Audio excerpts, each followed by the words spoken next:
Apocalipse, capítulo 1, versículo 1. E depois, o último capítulo, Apocalipse 22, 16.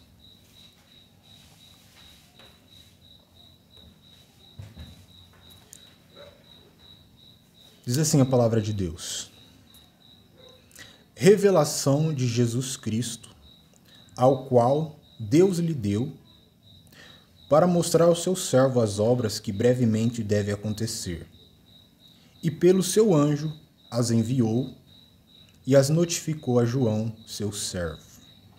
E Apocalipse 22, 16 diz assim: eu, Jesus, enviei o meu anjo para testificar estas coisas na igreja.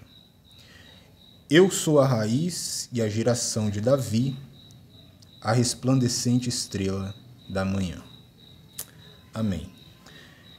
Querido Deus e nosso Pai Celestial, estamos mais uma vez aqui diante da Tua graça e pela Tua graça para meditar em Tua palavra, para aprendermos de Ti, que nossos pensamentos,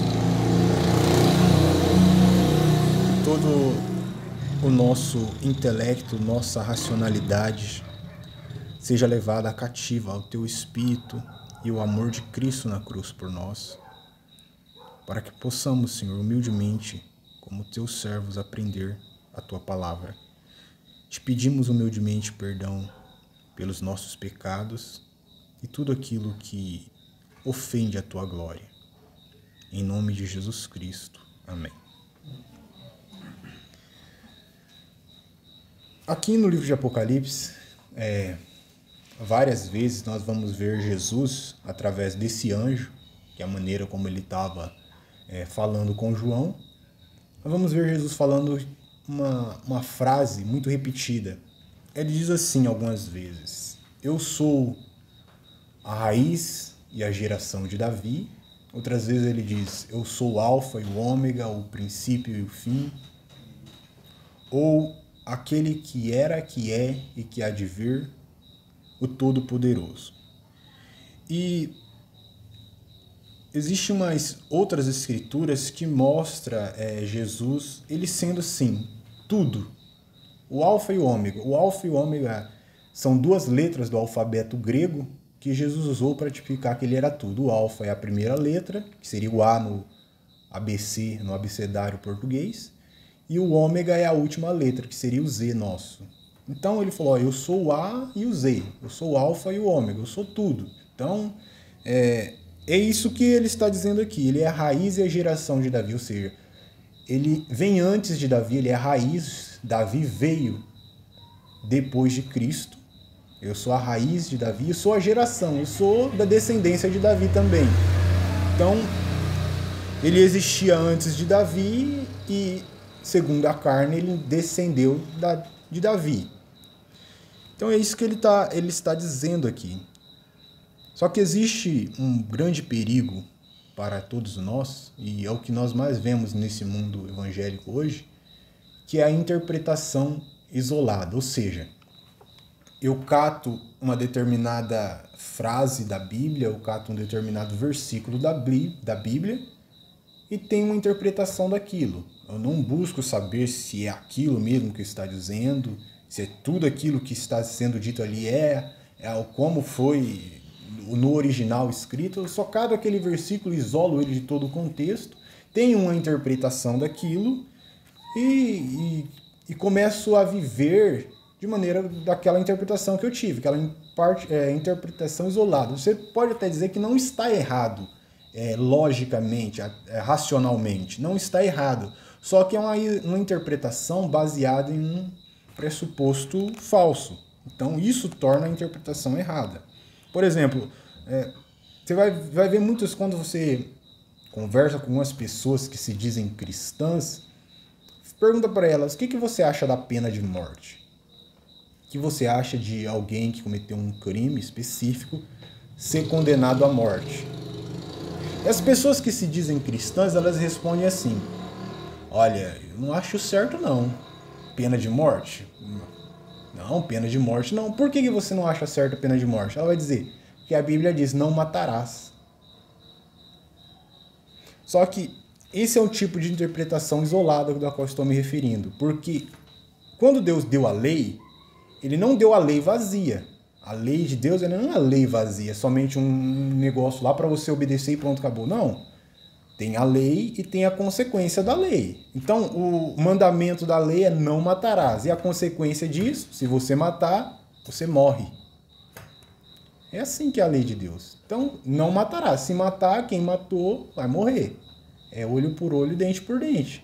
Então, você vê, a pessoa diz que não vai matar porque a lei diz isso, Deus disse não matarás, mas só que ele é contra a pena de morte porque a lei diz não matarás, só que a mesma lei que diz não matarás, a consequência é a Deus que disse, é pena de morte para quem matar o outro. Você tirou o bem mais precioso que uma pessoa tem, que é a vida. O que você tem que fazer em troca é perder a sua vida. Então, se você não matar, você não vai morrer. Se você matar, Deus diz isso. Você não pode dizer que a pena de morte é algo imoral, porque você então estaria dizendo que Deus é imoral, porque foi ele que disse isso na lei. Então, é uma interpretação isolada que a pessoa tem. Outra interpretação que existe hoje, dentro da nossa cultura brasileira, o Supremo Tribunal Federal, hoje ele está tentando... Esse Supremo que está aí contra o governo do Bolsonaro. Você vê que o Bolsonaro quer instituir uma lei, alguma coisa ali para beneficiar a população e, de repente, o Supremo Tribunal vai lá e não veta aquilo, não vai fazer isso. Só que existe um problema eu falo de racionalidade do povo brasileiro, porque a Constituição brasileira diz assim, é um exemplo de interpretação isolada. A Constituição brasileira diz assim: é casamento quando é feito entre um homem e uma mulher. É o que a Constituição brasileira diz. Aí os líderes do Supremo Tribunal Federal, inclusive tem um que é aqui de Marília, o Dias Toffoli, eles disseram assim: mas a Constituição não diz que não pode ser homem com homem. Ele tirou a lei, a Constituição não está dizendo que não pode ser. A Constituição diz: é casamento a união entre um homem e uma mulher. Aí esses ministros foram lá dizer: mas a Constituição não está dizendo que não pode ser homem com homem ou mulher com mulher. Isso para agradar a população, a cultura brasileira, que é essa perversão toda. Então você vê, se você leva à risca o que a Constituição está dizendo, é o seguinte: é casamento quando é feito a união entre um homem e uma mulher. Qualquer coisa que não encaixou nessa escrita já não pode. É o que a Constituição, é o que a lei brasileira diz. Só que eles arrumam uma interpretação, dão um jeito, mas fazem isso por quê? Porque não é porque é racional, porque a lógica não permite isso. Então, são tipos de interpretação que você arruma isolando algum parágrafo da lei, algum parágrafo, algum versículo da Bíblia, algum parágrafo da mensagem. É desse tipo de interpretação isolada que se trata. Eu quero ler um versículo aqui, se vocês quiserem abrir a Bíblia. É Romanos capítulo 9. Carta de Paulo aos Romanos, capítulo 9, verso 5. Paulo diz assim, ó: e também deles descende o Cristo segundo a carne, o qual é sobre todos, Deus bendito para todos sempre. Amém. Mais ou menos, uns 2 anos, quando eu estava com outro canal do Evangelho Completo ainda, que eu tinha publicado um vídeo bem curto, falando só a respeito de escrituras assim, que dá a entender que a Bíblia apoia o unicismo. Eu tinha feito um vídeo lá que eu intitulei de Quem é o Deus de Romanos 9, ou Romanos 9:5. E essa escritura dá a entender, e é usada pelos unicistas, para dizer que Paulo ele defendia a linha de pensamento unicista. Só que o irmão Jorge ele até tocou nesses últimos estudos que ele tem colocado, abordando muito sobre a questão da divindade, ele até colocou as outras traduções deste mesmo versículo. É assim que você deve analisar a questão. Tem um versículo lá que é tendencioso a qualquer uma das doutrinas, tanto unicista como trinitária, você vai e lê todas as outras traduções para ver se é realmente aquilo ou se há uma divergência de tradução para tradução. Porque, como eu gosto de frisar muito isso, o que nós temos aqui, gente, é uma tradução. Quando você abre a Bíblia, já está dizendo aqui, ó, tradução das Sagradas Escrituras. É uma tradução. Isso aqui não é o original. Você não está com o livro original da Bíblia na mão. Não existe mais. Isso aqui acabou. Passou, na época era pergaminho. Depois que a escrita foi ganhando forma, até chegar na época de Lutero, que eles conseguiram escrever uma Bíblia. Porque não existia. Você não tem mais a Bíblia original. Você tem uma tradução da Bíblia. Então, esse o que nós temos na mão é uma tradução das Sagradas Escrituras. Então, você tem que analisar essa tradução que você tem. Por exemplo, aqui é João Ferreira de Almeida. Você pega outra tradução para ver, porque, vamos supor, João Ferreira de Almeida, ou a Sociedade Bíblica Brasileira, ela é católica, foi feita pela Igreja Católica. Você sabe que a Igreja Católica é trinitária, então você já sabe que vai ter influência trinitária ali. Esse é um problema que nós temos com as traduções da Bíblia. Como o irmão Jorge colocou lá, a teologia faz a tradução. Então, se é uma teologia trinitária, vai tender para a trindade, vai deixar algumas coisas bem claras para levar você a acreditar que é uma trindade que existe. Se é uma testemunha de Jeová, já tem a tradução deles, própria para isso. Tradução das Escrituras do Novo Mundo. Então, já vai tender vai mudar algumas coisas. O princípio era o verbo estava com Deus e o verbo era um Deus. Eles vão mudar para tender para aquilo. Porque a teologia deles faz a tradução. Não é o original que nós temos na mão, não é o livro original da Bíblia, é uma tradução. Como você catar um livro aí, por exemplo, do C.S. Lewis, e ler, eu li lá o que o C.S. Lewis escreveu, Cristianismo Puro e Simples, ou As Crônicas de Nárnia, e achei muito bacana. Só que você está lendo uma tradução do que ele escreveu, você não está lendo o que ele escreveu no original. Então, se você não entende muito bem o inglês, você tem que ler no inglês, entender o inglês, ler o inglês para você entender realmente o que ele disse. Então, é uma questão muito tendenciosa você pegar uma tradução e achar que aquilo ali... Peraí, vamos analisar, como eu li aqui, ó. E também deles descende o... Ele está falando sobre os israelitas. Dos israelitas, descende o Cristo segundo a carne. Então, Jesus segundo a carne era o filho de Davi. É o que nós lemos no começo. O qual, o Cristo, é sobre todos Deus bendito para sempre. É o que a tradução da João Ferreira de Almeida diz. Agora, outras traduções vão dizer o seguinte. Tradução Liveside de 1934 diz assim: e dos quais, por descendência física, veio o Cristo. Ponto final. Terminou o raciocínio. Ponto final é quando você termina um raciocínio. Então, segundo a carne, Cristo veio da descendência de Davi, veio dos israelitas. Ponto final. Deus, que é sobre todos, seja bendito por todas as eras. Amém. Já viu a diferença que causa na leitura? Um ponto, um acento que colocou na frase mudou. Outra tradução, de 1952, diz assim: e da sua raça, segundo a carne, é o Cristo. Deus que é sobre todos, seja bendito para sempre. Amém.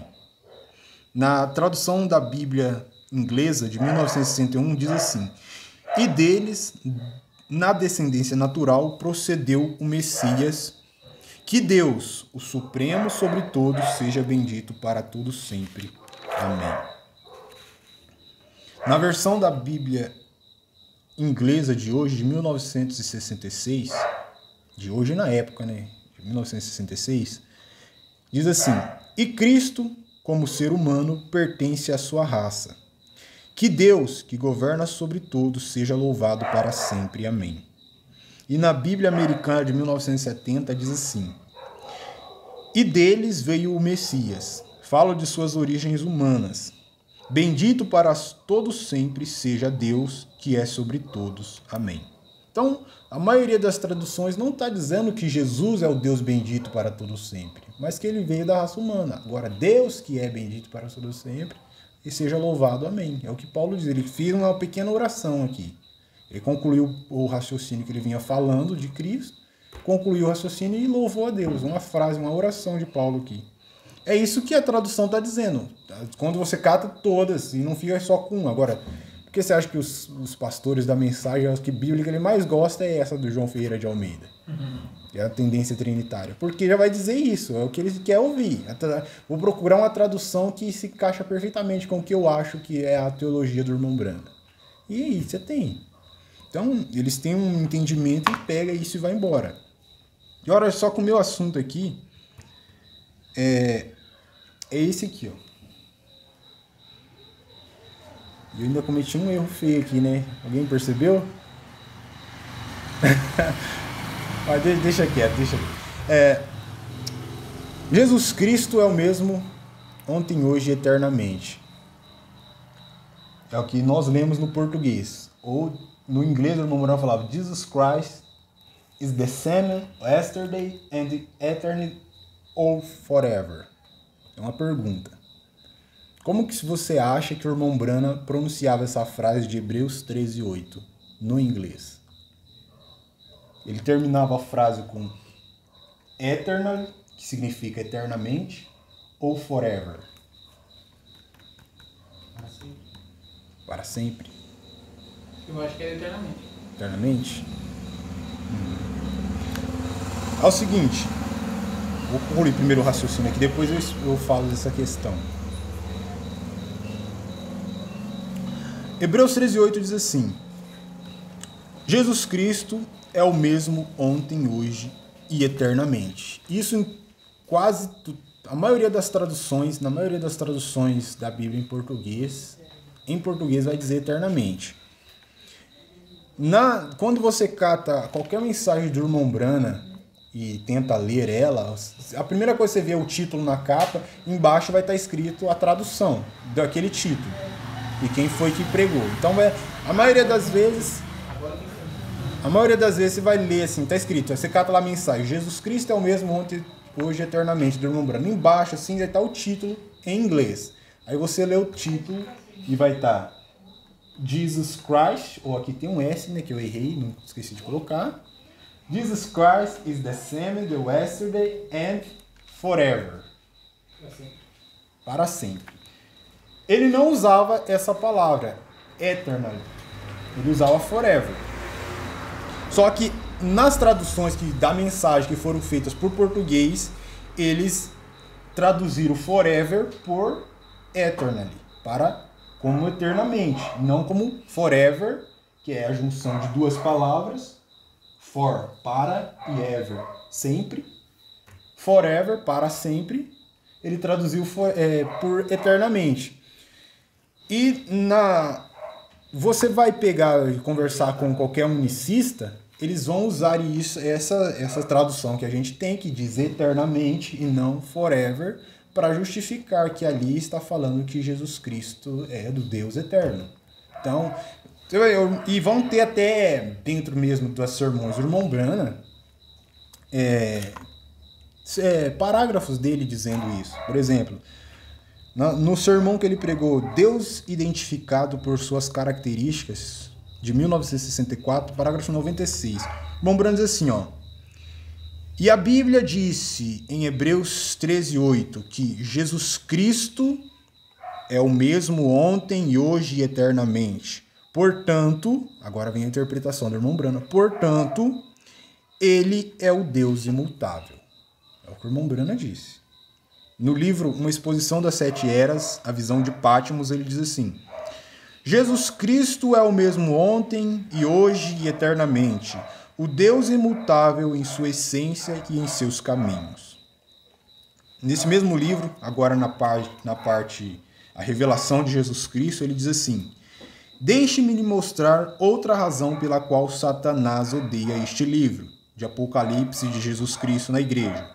Ele sabe que Jesus Cristo é o mesmo ontem, hoje e eternamente, e ele não muda.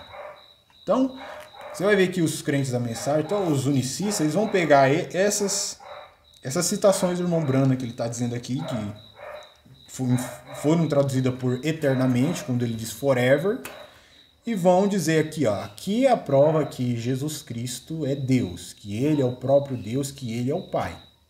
Ele, o Pai, é o mesmo. Eles vão pegar. E você não tem. Eu já vi algumas pessoas dizer algumas frases. Jesus Cristo é o meu Pai. E não tem nenhum problema se você tem um entendimento correto do que você está professando. Se você entende que esse versículo não está falando do filho, mas sim do pai, então não tem nenhum problema você dizer isso. Só que você vai chegar num. Você vai. Infelizmente, eu não uso esse. Embora eu até. Eu não vou dizer quem faça isso está errado, porque não está. Tem uma coerência com o que o irmão Brano ensina. Tem. Como eu posso dizer? É verdade o que está sendo dito, se você tem o entendimento correto, só que eu não uso porque é como você andar na beira do precipício.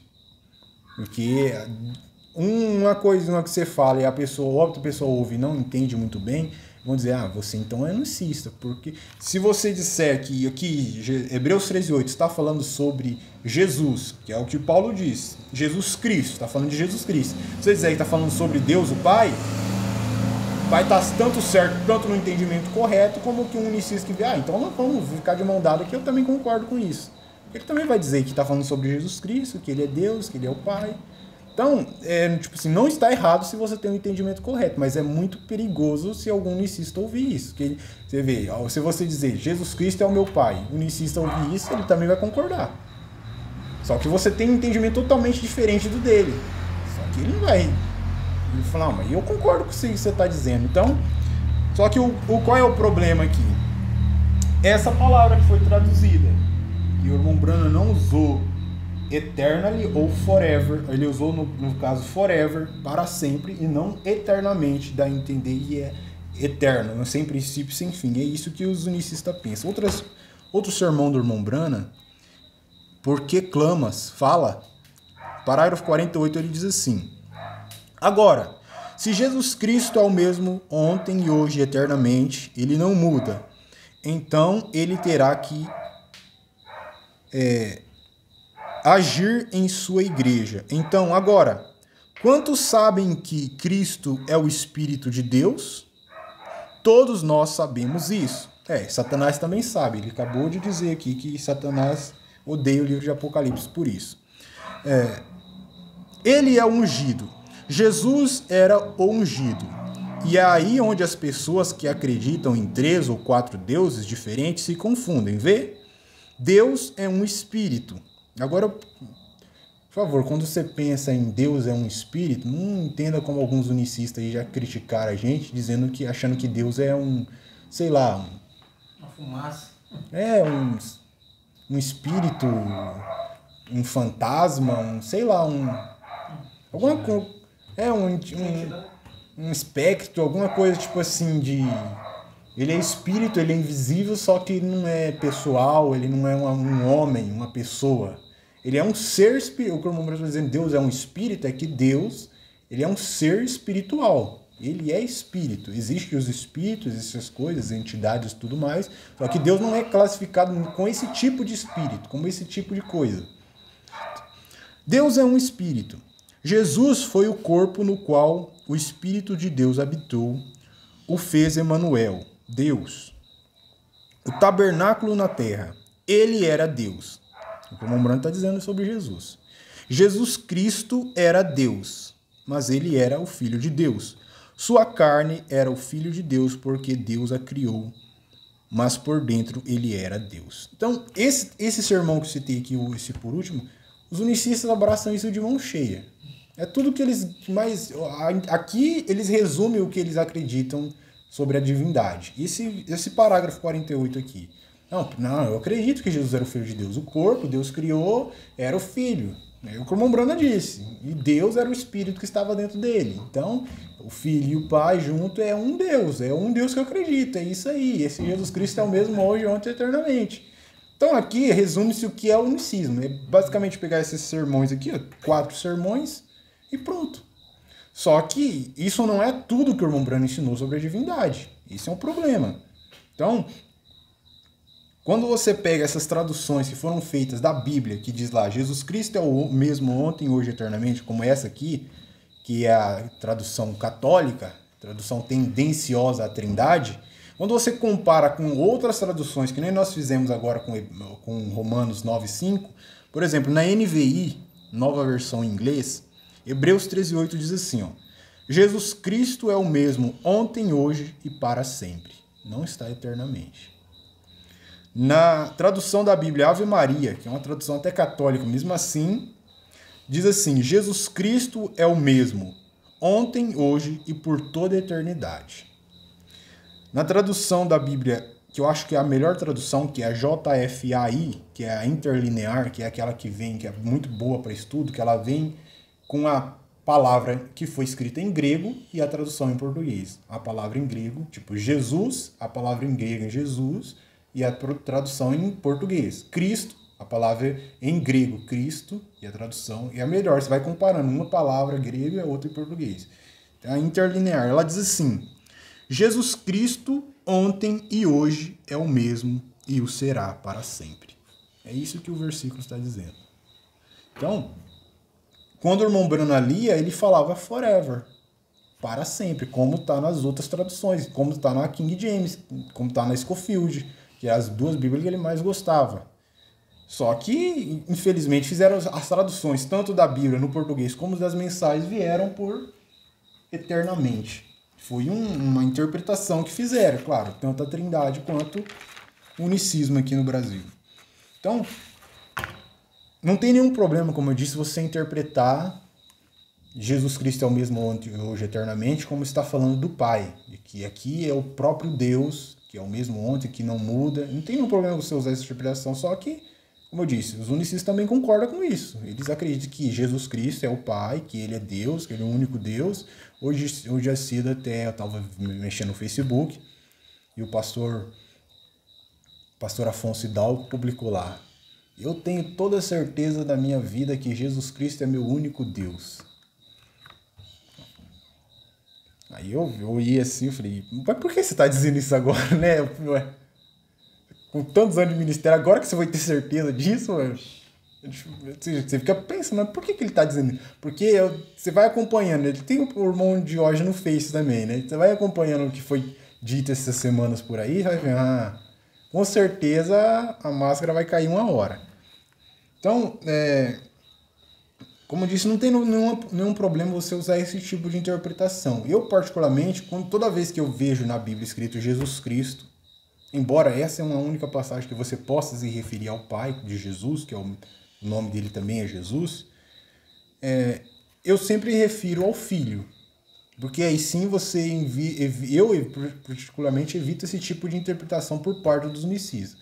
Uma vez eu conversei, bem no comecinho, quando estava conhecendo a doutrina, eu conversei com o pastor Diógenes, eu falei assim, irmão, eu posso dizer que Jesus se tornou o Filho de Deus antes da fundação do mundo, quando Deus o gerou? Ele falou assim, irmão, não tem nenhum problema você dizer isso, porque isso é a verdade. Só que você vai dar margem para o unicismo interpretar isso. Quando eles falam sobre a geração do ofício de filho, eles vão dizer que você é herético, então está gerando um ofício. Então ele falou, você vai dar uma margem para eles, não tem nenhum problema você falar isso com os que é de mesma fé, eles vão entender. Quando você falar com os de fora, aí é um problema, porque eles vão você está dando margem para eles interpretar suas palavras. Então é um pouco perigoso, ele disse. Como nós vimos aqui, o irmão Brana, então, quando ele citava Jesus Cristo é o mesmo ontem, hoje e eternamente, ele dizia, ele é um Deus imutável, ele não muda. Ele estava se referindo a Deus. E outra mensagem dele, ele vai se referir a isso como não sendo Deus, mas como sendo Filho. Por exemplo, no sermão Deixando Escapar a Pressão, parágrafo 44, ele diz assim, nós somos livres. Os sinais da sua ressurreição estão bem entre nós. Ou seja, ele está falando do Filho, que foi o Filho que ressuscitou. Jesus Cristo, o mesmo ontem, hoje e eternamente. Ou no caso, forever, para sempre. Ele não está morto, mas ele está vivo para sempre. O Filho está de pé, nós podemos louvar a Deus. O Filho está de pé. Então ele usou essa escritura de Hebreus 13:8 para se referir ao Filho e não a Deus como ele tinha feito nas outras. Então, se você quer usar, eu não estou aqui querendo ser dogmático com isso. Eu, particularmente, eu não uso muito por causa desse como posso dizer, esse ecumenismo que vai gerar em torno, mas cada um é cada um, né? Outro sermão do irmão Brana, Sabedoria versus Fé, de parágrafo 38, ele diz assim: e aqui está um pequeno pensamento para você. Tudo que teve um começo tem um fim. Mas as coisas que não tiveram começo, que não terminam, as únicas coisas que são eternas. Portanto, gostaria de fazer uma pergunta. Ou seja, o irmão Brana está querendo filosofar aqui com a audiência. Gostaria de fazer uma pergunta. Como poderíamos entender a palavra filiação eterna de Deus? Não existe isso. Se nascer filiação. Como poder... Vamos ser um pouco filósofos, vamos pensar, vamos refletir sobre isso. Como poderia entender essa palavra, filiação eterna de Deus?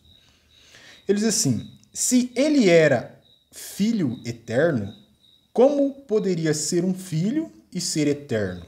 Pois filho é produto de algo. Mas se ele era ele não poderia ser um filho eterno. Não existe tal coisa como filho eterno de Deus. Porque se ele nunca teve começo, então ele não poderia ser nada além do que eterno, se ele não teve começo. Então, se Jesus não teve um começo, ele não poderia ser nada menos do que eterno. Mas se ele era um filho, então ele teve um começo. Então, como que ele é o filho e eterno? Não tem lógica isso. Então, ele não pode ser um filho eterno. Era o Deus eterno manifestado em um filho. O Deus eterno, porque Deus é a única coisa que é eterna. Então, essa é as diferenças dessas duas palavras, eternally e forever. Uma significa eternamente ou eternidade e a outra para sempre. Nas traduções da Bíblia, nas mais diversas, sempre verteram o texto por para sempre. E o irmão Brana falava forever, para sempre. As traduções para o português, tanto na mensagem quanto na Bíblia, foram vertidos por eternamente. Mas eu creio que seja uma interpolação. E não uma interpretação, mas uma interpolação que fizeram das Escrituras. Então, nós podemos entender que essa questão... Eu entendo dessa questão assim. Você pode dizer a respeito do Filho, Jesus Cristo, Filho de Deus. Jesus Cristo, o Filho de Deus, é o mesmo ontem, hoje, eternamente? Amém. Você pode dizer isso. Tanto a respeito de Deus, que não muda, como a respeito do Filho. Mas peraí, mas o Filho ele mudou, ele cresceu, ele aprendeu, ele cresceu em graça diante de Deus e dos homens. Então, como assim o Filho é o mesmo? Ele mudou. A questão é que, embora o Filho ele tivesse essa mudança, quando ele se encarnou, ele passou por um aperfeiçoamento, a única coisa que não mudou em Jesus foi uma das coisas que o irmão Brana disse naquelas primeiras mensagens que eu li. Ele não muda em sua essência. Porque o que ele foi antes da fundação do mundo, o que ele foi há 2000 anos atrás e o que ele será por toda a eternidade é a mesma coisa. O Filho de Deus. Porque a essência dele, ele foi gerado da substância do Pai e isso não muda. Então ele sempre teve isso dentro dele. Algo que ele sendo gerado da substância de Deus é algo que sempre permaneceu ali. Então você pode usar com esse tipo de entendimento e falar que o Filho é o mesmo porque ele, uma vez que ele morreu e ressuscitou, ele não morre mais. Então ele vive para sempre. Não vai morrer mais, ele já morreu. Então ele vive para sempre. Você pode usar com esse tipo de pensamento. Não dizer que Jesus Cristo não muda se a Bíblia diz que ele mudou. Se ele aprendeu, que ele foi aperfeiçoado. E você não pode dizer que aqui está falando sobre Deus, que é Jesus Cristo, que é o Pai com a mente unicista, que também está errado. Então tem uma maneira correta de se interpretar isso, não é isolando versículos. catar isso aqui, ou só ler uma tradução e achar que aquilo ali é tudo, que aquela tradução é a mais correta, quando talvez aquilo seja uma tradução tendenciosa feita por uma igreja qualquer aí. Então tem todo esse tipo de questões a se analisar antes de tomar uma interpretação. No sermão do irmão Branham, Hebreus capítulo 7, parte 1, no parágrafo 53, ele diz assim: então veio Deus. Como eu disse agora há pouco, não pense em Deus como sendo um fantasma, como sendo um espírito, ou como sendo, sei lá, apenas uma pomba, sabe? Que é um símbolo do Espírito Santo. Mas Deus é uma pomba, Jesus é um cordeirinho, pronto. Não pense dessa forma. Então veio Deus e ele, o Pai, Deus, foi feito semelhante ao Filho de Deus. Veja, ele era um homem feito como o Filho de Deus. Agora, ele não pode ser o Filho de Deus, porque ele era um homem eterno. Então, Deus é espírito, mas ele é um homem. Tem um corpo, só que é invisível. Jesus é a imagem, o reflexo perfeito desse ser invisível. Ele é um homem eterno. O Filho de Deus teve um princípio e ele teve um fim. Por quê? Porque ele não é eterno. Jesus teve um princípio, Jesus teve um fim, porque ele não é eterno. O irmão Branham está dizendo, né? Ele teve um tempo do seu nascimento, teve um tempo de sua morte. Ele teve um começo e fim. Ele tinha pai e mãe. Este homem não tinha pai, nem mãe, nem princípio ou fim de tempos. Mas ele foi feito, este homem, Melquisedeque, foi feito como o Filho de Deus, o semelhante ao Filho de Deus. Então, quando eu particularmente uso esse tipo de raciocínio quando eu leio essa escritura, porque, como eu já disse, eu tinha estudado isso alguns dias atrás, Hebreus 13, na epístola aos Hebreus, no capítulo 13, não é um monte de coisas que o apóstolo vem dizendo, de raciocínio seguido um do outro. Ele está finalizando a carta ali, a epístola, e ele começa a escrever um monte de frases. Então, ele cata o versículo 1 e escreve uma frase, e ponto final, e acaba. Então, se você tentar, vou analisar o contexto de Hebreus 13 e 8 para me entender o que está sendo dito. Eu vou fazer isso, só para ter uma noção básica.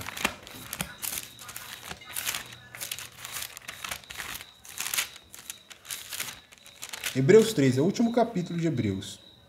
Você vê que ele vem aqui falando, ele vem colocando frases, apenas colocando frases assim para você guardar aquilo.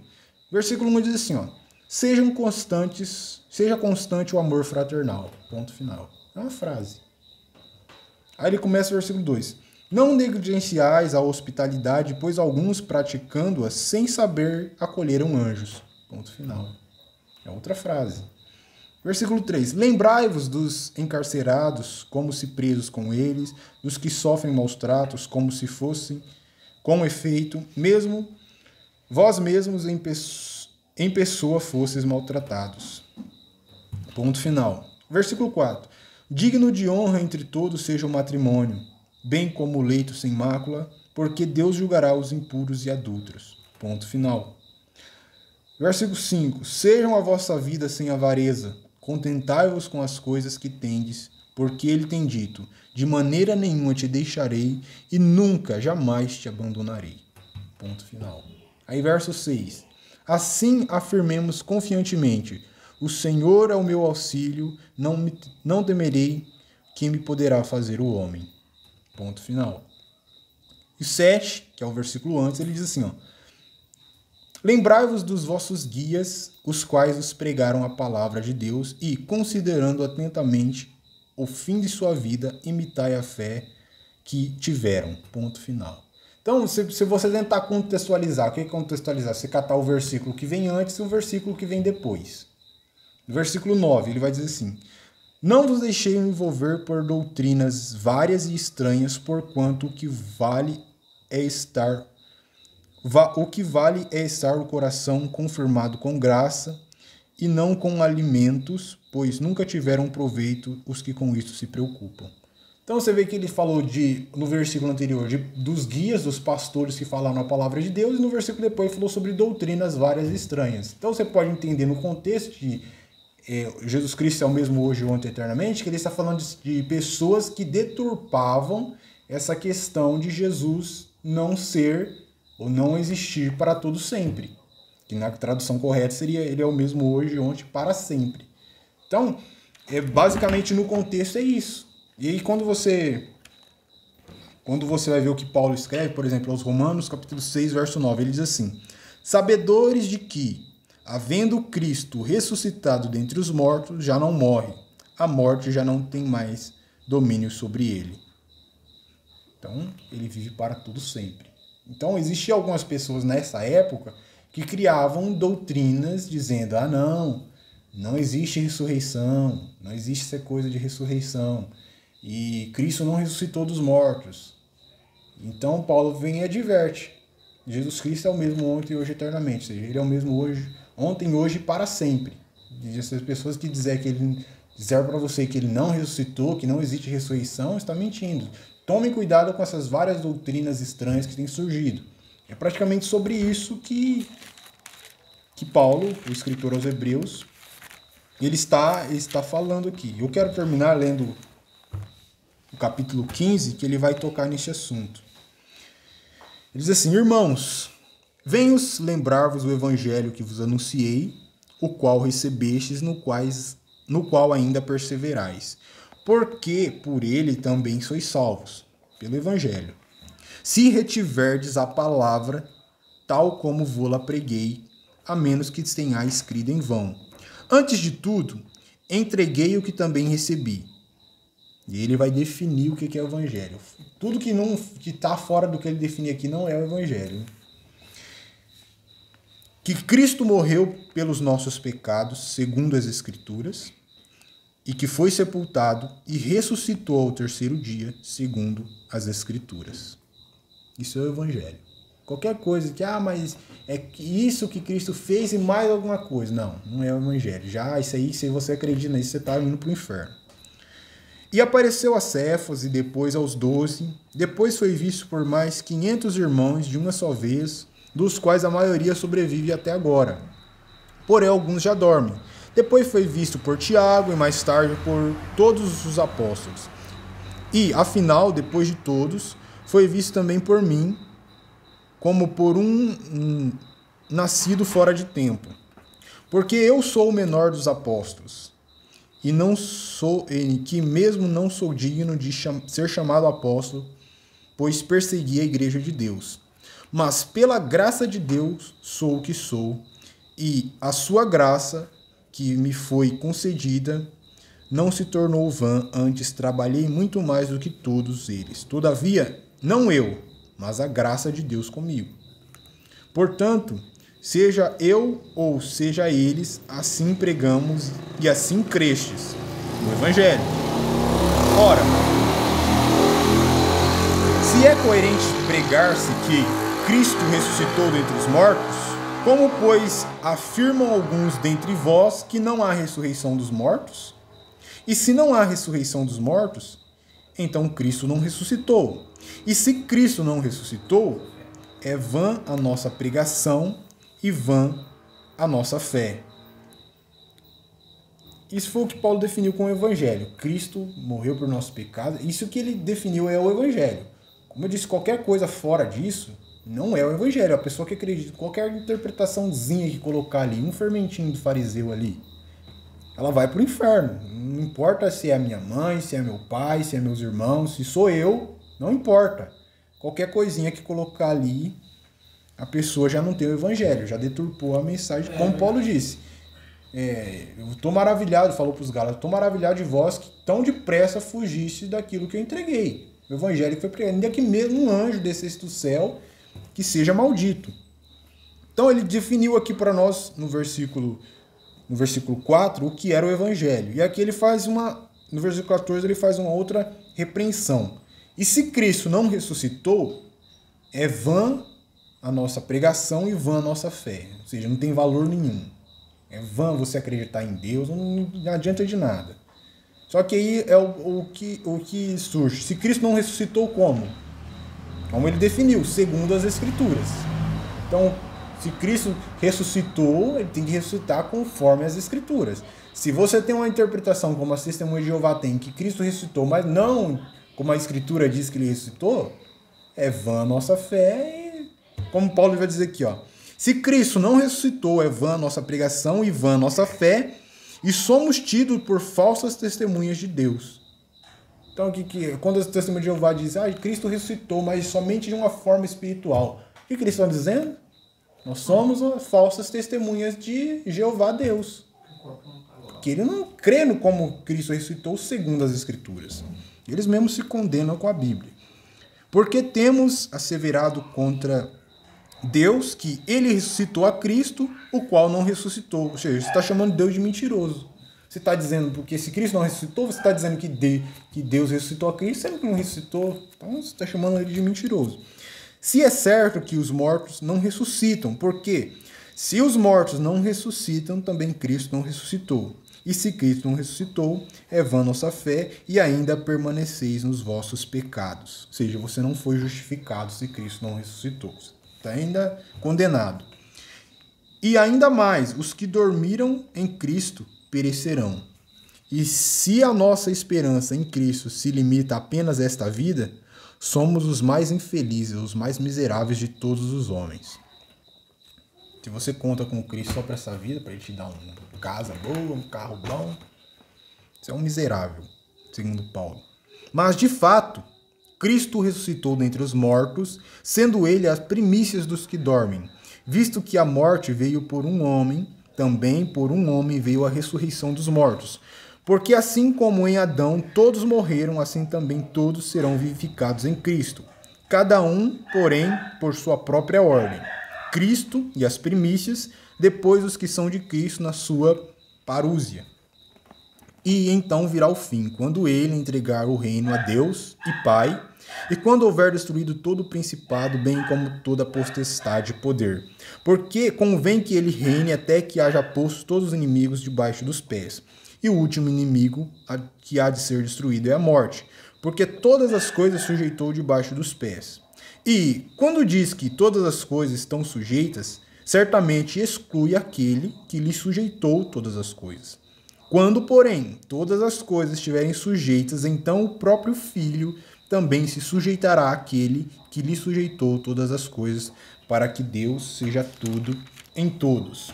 De outra maneira, que farão os que batizam por causa dos mortos, se absolutamente os mortos não ressuscitam? Por que se batizam por causa deles? E por que também nós nos expomos aos perigos toda hora? Dia após dia morro e protesto, irmãos, pela glória que tenho em vós outros e em Cristo Jesus nosso Senhor. Se, como homem, lutei em Éfeso com feras, que me aproveita isso? Se os mortos não ressuscitam, comamos e bebamos e amanhã morreremos. Como os ateus pensam, né? Mas não vos enganeis, as más conversações corrompem os bons costumes. Tornai-vos a sobriedade como é justo, e não pequeis, porque alguns ainda não têm o conhecimento de Deus. Isto digo para a vergonha vossa. Mas alguém dirá, como ressuscitam os mortos? E em que corpo vêm? Insensato, o seu tolo, o que semeia não nasce se primeiro não morrer. E quando semeia, não semeia o corpo que há de nascer, mas o simples grão, como de trigo ou de qualquer outra semente. Mas Deus lhe dá o corpo como lhe aprouve, a dar a cada um semelhante o seu próprio corpo apropriado. Nem toda a carne é a mesma, porém uma carne dos homens, outra carne dos animais, outra das aves, outra dos peixes. Também os corpos celestiais e os corpos terrestres, e sem dúvida, uma é a glória dos celestiais e outra dos terrestres. Uma é a glória do sol e outra a glória da lua, outra das estrelas, porque até entre as estrelas há diferenças de esplendor. Pois assim também a ressurreição dos mortos. Semeia-se no corpo na corrupção, ressuscita na incorrupção. Semeia em desonra, ressuscita em glória. Semeia em fraqueza e ressuscita em poder. Semeia corpo natural e ressuscita corpo espiritual. Se há um corpo natural, há também um corpo espiritual. Pois assim está escrito: o primeiro homem, Adão, foi feito alma vivente. O último Adão, porém, é espírito vivificante. Mas não é o primeiro o espiritual, sim o natural, depois o espiritual. O primeiro homem formado terra é terreno. O segundo homem, que é Cristo, é do céu. Como foi o primeiro homem, o terreno, tais são também os demais homens terrenos. E como o homem celestial, tais também os celestiais. Assim como trouxemos a imagem do que é terreno, devemos trazer também a imagem do celestial. Isto afirma, irmãos, que a carne e sangue não podem herdar o reino de Deus, nem a corrupção herdar a incorrupção. Eis que vos digo um mistério. Nem todos dormiremos, ou seja, nem todos nós vamos morrer, mas todos seremos transformados. Num momento, num abrir e fechar de olhos, ao ressoar da última trombeta, a trombeta soará e os mortos ressuscitarão incorruptíveis e nós seremos transformados. Porque é necessário que este corpo corruptível se revista da incorruptibilidade e o que é mortal se revista da imortalidade. E quando este corpo corruptível se revestir da incorruptibilidade e o que é mortal se revestir da imortalidade, então se cumprirá a palavra que está escrita: tragada foi a morte pela vitória. E aí Paulo começa a debochar da morte, né? Onde está, ó morte, a tua vitória? Onde está, ó morte, o teu aguilhão? O aguilhão da morte é o pecado. E a força do pecado é a lei. Mas graças a Deus que nos dá a vitória por intermédio de nosso Senhor Jesus Cristo. Amém. Amém. Quem tiver alguma pergunta, fique à vontade. Vou desligar a câmera aqui.